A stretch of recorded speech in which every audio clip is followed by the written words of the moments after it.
Mr. Khurshid, it would be very distressing for the people watching this to get a sense that despite all the facts which have emerged in the last few months and years vis-a-vis Pakistan, despite the many meetings which you've had with them which have achieved absolutely nothing, that without anything very specific or concrete, the approach towards Pakistan would not change. And I'm not screaming, and I'm telling you that in a very clear tone. Why do you think? Tell me in a why, clear, clear, and clear you see, there is a strategic perspective to this. Sure. Mr. Khurshid, that the general view is that after the American withdrawal in 2014, there will be an increased the theater for Pakistan and for all the terrorists in Pakistan, which you are fully aware of in your capacity, is likely to shift towards India, right?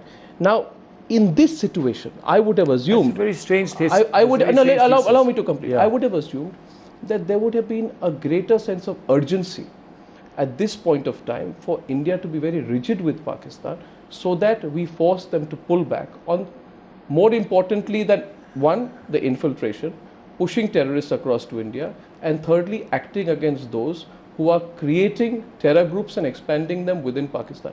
If we lose the opportunity now, Mr. Khurshid, if we let the next few months fail, the worry is the situation in 2014 will get much worse. And this is the assessment, Mr. Khurshid, from many people within your own government. Well, why would you let that situation happen? Maybe the assessment has nothing to do with what we are doing vis-a-vis terrorism in Pakistan. I can assure you, globally, India today has got a profile to lead a campaign against terrorism globally, and this was not the case 20 years ago. And it's entirely because of the persuasive manner in which we've been able to convince the people of the world that terrorism finds a safe haven in Pakistan. And we've suffered this for several decades. It's only the world is discovering it now. But having said this, and having said that we will be as vigilant and as tough and as determined as anyone can be, I believe that one shouldn't be influenced by all kinds of theories about what will happen in Afghanistan. I mean, I can put a plausible theory that goes against the theory that. Well, I think most people across agree, and there's a worry that your government would have that after the American withdrawal from the region, there is a great concern as far as India. Why would you not want to play hardball, Mr. Khurshid? My point is this. Please give me hardball? Why wouldn't you want to play hardball with Pakistan and, for example, tell them very clearly, since you ask what is hardball, why would you not tell them that unless you act on Hafiz Saeed, not some minions of his, unless you deliver justice for 2611 in its entirety, and unless there is not a single act of cross-border infiltration, we will not talk to you? Because that approach, well, I'm not saying not talking is also an option. Why would you not look at that option? No. Why will we not look at that option? Who said we will not look at that option? You will look at that option. Why are you assuming that we will not look at that option? Will you look at that option? Why were you assuming that we will not look at that option? All options. Because you've not suggested. No. Because what you want is an answer today, and I'm saying the answer will come when it should come. It's not going to come today. But nobody is ruling out any option at all.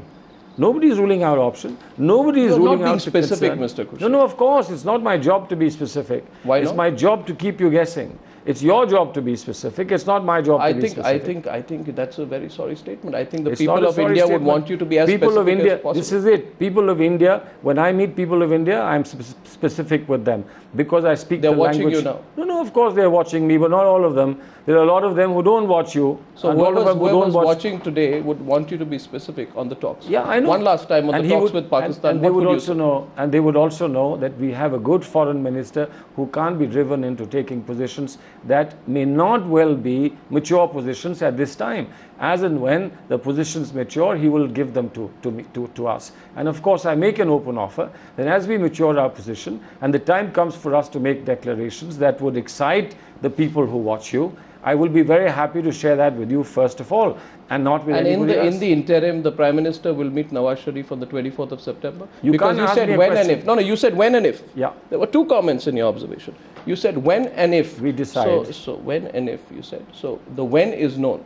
The date is the 24th of September. Yeah. And the if is whether the Prime Minister will So meet you Nawaz just- Sharif. So allow me to So complete. shall we just wait for the if then? No, it's about the when. Will that meeting happen in the present circumstance? Shall we wait for the if then? Do you feel? I think it's we started Because otherwise, we Mr. started this conversation with an if. After half an hour, you've still brought me back to the if, and I'm not going to budge from the if. On that if depends a great deal for India's future. On that if depends a great deal for what this if? What region's if? future. What if? The if of the meeting. The if of the meeting. Yeah. So where if the Prime Minister of India does not meet Nawaz Sharif, the future of this region will be compromised. Is that what you're I saying? don't know. I didn't say the word What compromise. did you say? On I this, said you the said future on that, depends. on that if. The future depends. You and said, when you said on that if on the depends. if, you the said future on that depends. if Yeah. depends the future of the region. How? it could be in one way that is good for us, it could be in one way that is not so good for us, and obviously we'll opt for the path that is good for us and for the region. Mr. Khurshid, I let that pass because I You'll think have you're not giving a very clear answer on that.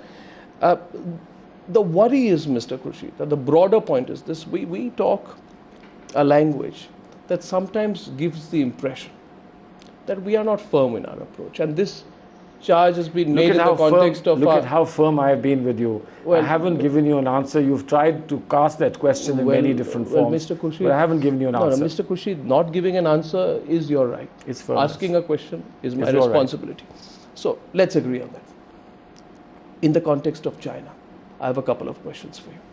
Why did you make all those comments which made it appear that you were being extremely soft at a time when there was a lot of anger in the country about the intrusions from China? And let me give you those examples. There were three which I want you to ask about. You said you took comfort in the fact that the word incursion was being used. You said incursion can be a joyride, intrusion is aggressive.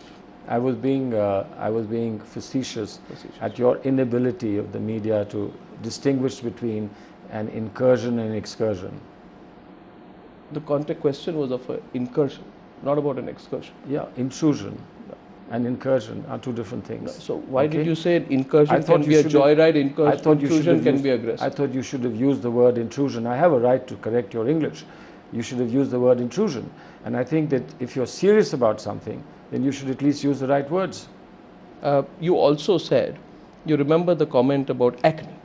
Now this Yes. has been one of those extremely controversial remarks. You said it is acne which can be addressed by simply applying an ointment. Now, Mr. Khurshid, I'm How sure else? you were not being facetious there. I was not being facetious, but I wanted people to understand that everything should not be blown out of proportion, that there are things that can be handled and there are things that would require much more than ordinary handling. How do Now, you think the Chinese would read that comment? I don't know. The Chinese read it very well. They went back. They did what we wanted them to do. They behaved extremely graciously when I went to China. And I think that they gave a very good account of themselves when the Prime Minister came to our country. And I think that if we are going by the result of how we handle it, the result, I'm afraid, was different from what you. No, you said this week, or I think yesterday or day before, you said that you need to have a voice which has strength, effectiveness, confidence, and belief. That is what you're advocating now. So my question to you is, when you describe something as acne, which can be removed with an ointment, is that speaking in a voice which has strength, effectiveness, confidence, and belief? That Mr. is speaking with a voice that has knowledge, a voice that has faith in itself, and not a voice of someone who wants to fish in troubled waters.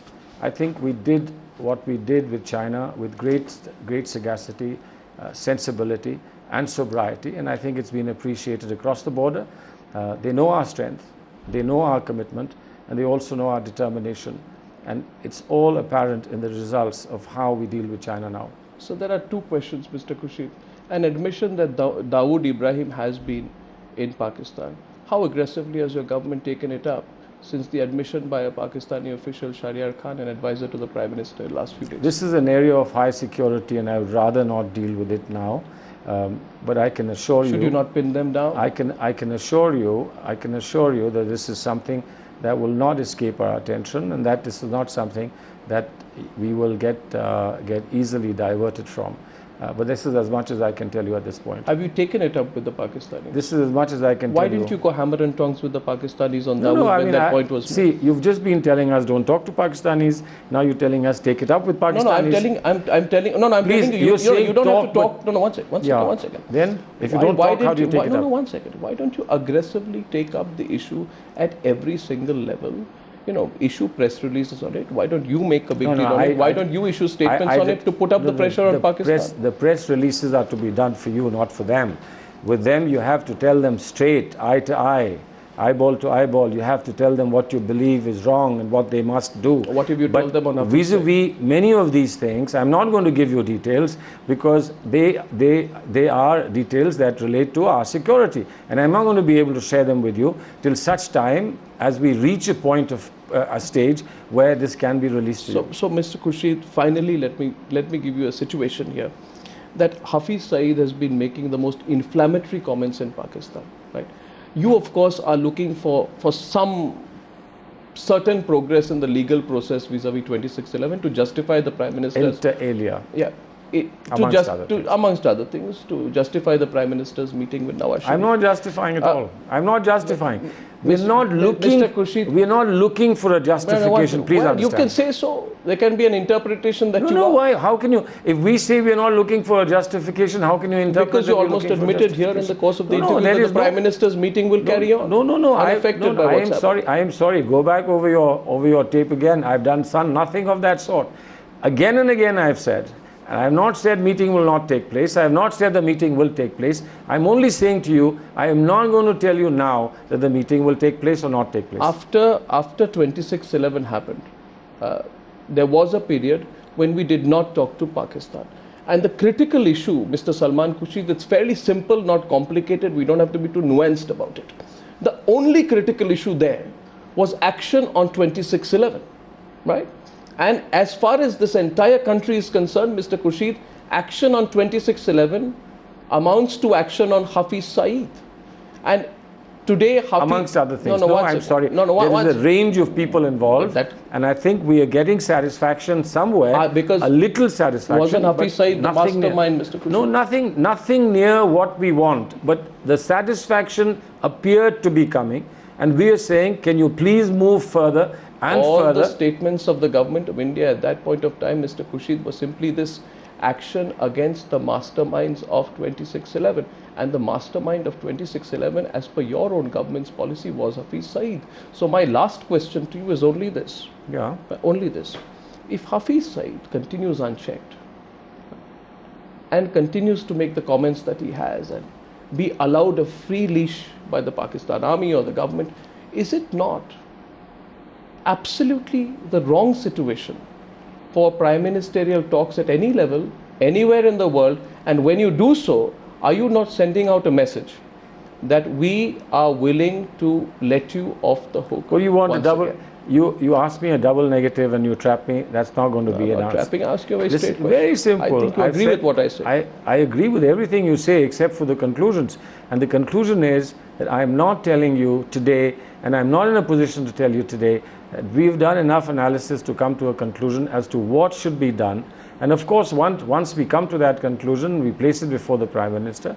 He will, of course, rely upon his own instincts and his own experience, and he will take a call. And I've said to you that you will be amongst the first few people to know, because I will come back very happily to tell you this was my analysis and this is what we have done. I'm not going to escape then, and I'm not escaping now. But I'm not going to be pushed one way or the other, no matter how clever you are, to give you a commitment of yes or a commitment of no. Salman Khurshid, thank you very much for talking to me. Thank you very much. Thank you. Thank you. Thank you.